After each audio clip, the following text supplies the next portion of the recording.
Prime Minister Boris Johnson has binned his plans for a number of foreign trade trips to stay in the UK to focus on domestic policy after a furious row with Donald Trump. The decision by Downing Street comes as reports have suggested the Prime Minister's relationship with US President Donald Trump is on the ropes.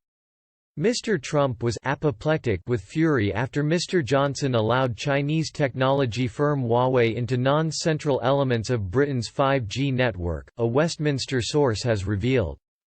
British officials said they were taken aback by the force of the president's language in a phone call made to the Prime Minister last week. According to reports from the U.S. president slammed the phone down on Mr. Johnson. According to the Evening Standard, the discussion between Mr. Trump and Mr. Johnson was also described as very difficult by another senior official. Mr. Johnson has gone on to scrap his plans to visit Washington, D.C. to sit down at the table with Mr. Trump to thrash out a hotly anticipated trade deal.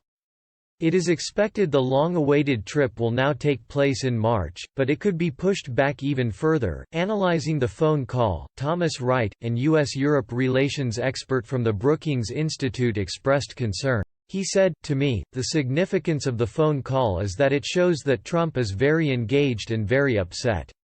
This is not going to blow over and it will have implications." Mr. Johnson's aides had planned a series of foreign trips in attempts to pull together trade deals in preparation for the end of Britain's transition period with the European Union.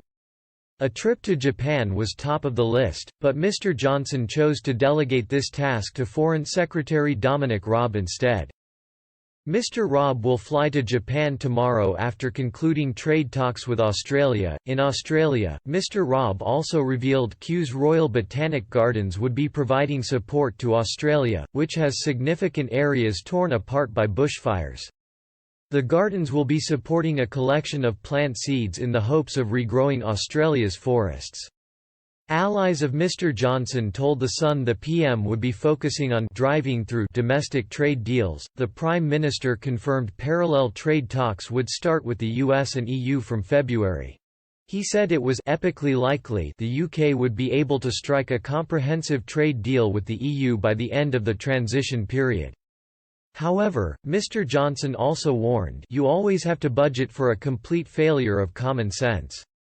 Mr. Johnson told the BBC, "Obviously you always have to budget for a complete failure of common sense, that goes without saying, but I'm very, very, very confident that we'll get a deal.